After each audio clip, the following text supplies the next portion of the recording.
에레미야 36장 말씀, 에피소드 같은 겁니다. 이야기식으로 설화체로 되어져 있습니다. 그것은 여호야김 4년에 있었던 일입니다.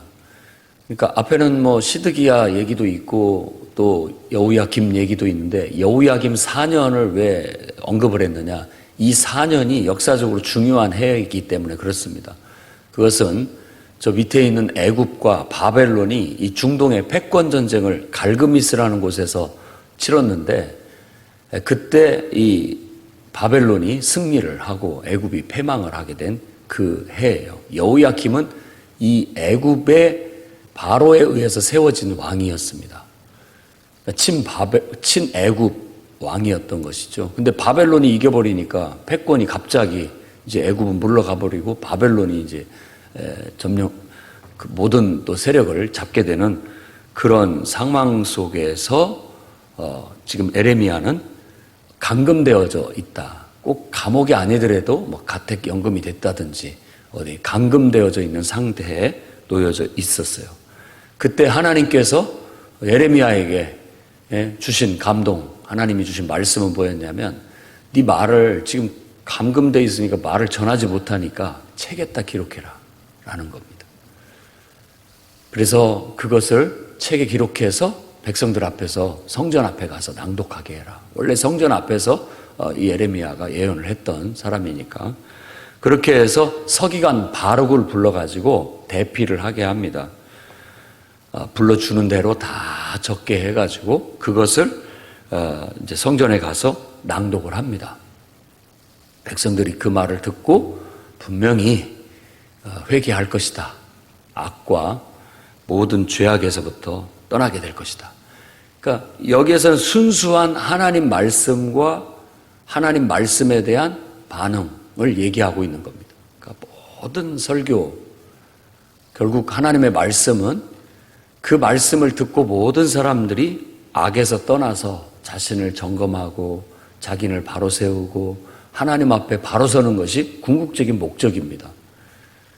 그러리라고 기대하고 하나님 말씀을 전하는 것이고 또 책을 써서라도 직접 전할 수 없을 때는 책을 써서라도 간접적으로 전달을 하고자 했던 것입니다. 그날은 금식일이라고 해서 이제 모든 사람들이 다 같이 예루살렘 성전에 모여서 모든 백성들이 함께 금식하는 그런 절기였습니다. 낭독을 하자 그 얘기를 그마리아의 아들 미가야가 듣고 궁중의 고관 대작들에게 이 사실을 알립니다. 에레미야가 이렇게 책을 써가지고 바룩을 통해서 이걸 이렇게 백성들한테 낭독하게 했다. 그 내용은 이러이러하고 이런 내용이다라고 말을 했겠죠. 그러니까 고관 대작들이 야, 그 책을 빨리 가지고 와라. 바룩을 불러들여라. 해가지고 그 두루마리 책을 가지고 오게 해서 고관 대작 앞에서 그걸 다시 한번 낭독하게 하고 듣게 합니다. 이제 그것을 가지고 야, 이건 왕한테 알려야 된다라고 해서 그 고관 중에 여후디라는 사람이 왕 앞에 그걸 이제 아뢰게 됩니다. 그래서 왕 앞에 가서 이제 그걸 낭독하게 된 거예요.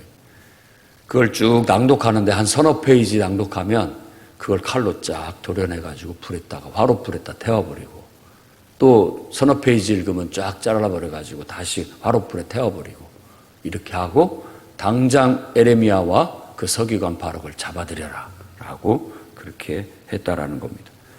원래 책에 기록해서 두루마리 책을 기록해서 가서 낭독하라고 했을 때는 그들이 이 말을 듣고 이 재앙과 저주 섞인 이 말을 듣고 경고의 말을 듣고 악한 길에서 돌이킬 것이다 라고 예상을 했지만 정반대로 오히려 그 두루마리 책을 다 잘라서 불에다 태워버렸다라는 것을 우리에게 얘기해 주고 있습니다. 근데 이 이야기 속에는 일단 우리가 그 앞에 있었던 요시야가 행했던 행위하고 완전히 대비적이라는 걸 알 수 있습니다. 의도적이라고 생각 들어요. 요시야는 성전 청소를 하다가 율법책을 발견을 하자 그것을 낭독하면서 옷을 찢고 왜 우리가 이 말씀을 몰랐던고 하면서 이 말씀을 알고 이 말씀을 제대로 배웠더라면 우리가 이렇게 죄질 일은 없었을 텐데 하면서 옷을 찢는 행위를 보였다라는 겁니다. 왜냐하면 그 죄로 인한 고통, 슬픔을 표현하는 게 옷을 찢는 행위를 그 묘사입니다. 그러니까 너무 마음 아파하고 슬퍼하면서 대대적인 신앙 개혁, 대대적인 삶의 개혁을 이루어 나아갔던 것입니다. 요시야는 자기 옷을 찢고 자기 행위를, 자기 삶을 변화시켰는데 여호야김은 자기 옷을 찢기보다는 지금 말로 한다면 두루마리 책을 찢어버린 겁니다. 하나님 말씀을 찢는 것이죠. 그래서 무엇이 참 신앙이고 무엇이 거짓된 신앙인지를 대비적으로 보여준다고 할 수 있겠습니다. 진정한 참 신앙은 하나님 말씀 앞에서 자기 옷을 찢는 겁니다. 정말 자기를 돌아보고 그 말씀 앞에 합당하지 못한 나의 행위를 도려내고 제거해내야 그게 참 신앙의 길이라고 할 수 있겠습니다. 그러나 잘못된 신앙은 하나님 말씀을 찢어내버리고 바꿉니다. 극단적으로 찢어낸다는 표현을 썼지만 요 말씀은 나한테 별로, 이 말씀은 나한테 별로, 이렇게 다 취사 선택해서 내게 달콤하고 좋은 것만 받아들이고 나머지는 다 버려버리는 거예요. 화롯불에 그냥 던져버리는 것이죠. 그것은 올바르지 못한 신앙이다. 그래서 바울이 말한 것처럼 너희가 그러니까 영적으로 병들거나 약하거나 무기력한 사람들이 너무나 많다. 그러니까 진짜 참 신앙의 능력에 접근하지를 못하고 항상 얕은 물가에서 그냥 물장구나 치듯이 장난이나 하듯이 그런 어린 신앙에 머물러 있는 것이다. 육신적인 신앙에 머물러 있는 것이다. 정말 하나님 말씀을 엄히하게 받고 그 말씀이 아프고 또 고통스럽게 들린다 할지라도 그 말이 나를 저주하는 것 같고 나를 책망하는 것 같고 기분 나쁘게 하는 것 같아도 이게 하나님의 말씀이라면 내가 내 자신을 정말 애통해하고 슬픔과 고통 속에서 통회하고 자복하면서 자신을 바로 잡아가는 것이 올바른 신앙이다. 그런데 이 백성이 지금 이 나라가 그런 모습들을 버렸다라고 말하는 겁니다.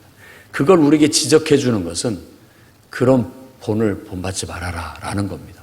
오히려 요시야와 같은 그런 참된 신앙의 태도로 하나님 말씀 앞에 두렵고 떨림으로 나아가야 됩니다. 대개 우리들은 다 인격적이고 또 고상해서 나름대로 다 훌륭하다라고 그렇게 생각합니다. 다 훌륭해요. 그런데 우리들이 사람 앞에서는 여러 가지 자기의 선택 그리고 또 자기의 주관 이런 것들 나타낼 수 있지만 하나님 말씀 앞에서는 우리가 더 겸손해져야 됩니다. 아마 보면 우리들이 하나님보다 더 똑똑한 채를 하려고 하는 경우가 있고요. 하나님 우위에 서려고 하는 경우들이 많습니다. 하나님, 이것은 안 됩니다. 제가 원하는 건 요겁니다. 딱 요만큼만 하겠습니다. 물론 하나님께서는 그냥 예쁘게 다 볼 수도 있겠지만 그건 하나님에게 중심을 두고 하나님을 섬기는 것이 아니라 하나님은 나한테 하나님을 맞춰버리는 그런 오류를, 왜곡을 범하게 되는 거예요. 그래서 우리의 삶을 한번 돌아보고 우리의 신앙을 한번 점검해 볼 수 있기를 바랍니다. 정말 우리가 하나님 말씀을 듣고 그 말씀 앞에서 내 자신의 삶을 개혁해 나갈 수 있는 그런 참신앙인지 아니면 나한테 좀 거추장스럽고 나한테는 좀 불편하고 받아들이기 뭐한 것들은 그냥 다 화롯불에 던져버리는 그냥 취사 선택해서 내 마음에 맞는 것만 쫓아가는 그런 신앙인지 한번 점검해보고 여러분들은 여호야김의 본을 따라가지 마시고 요시야의 왕의 길을 쫓아가기를 주의 이름으로 축원합니다.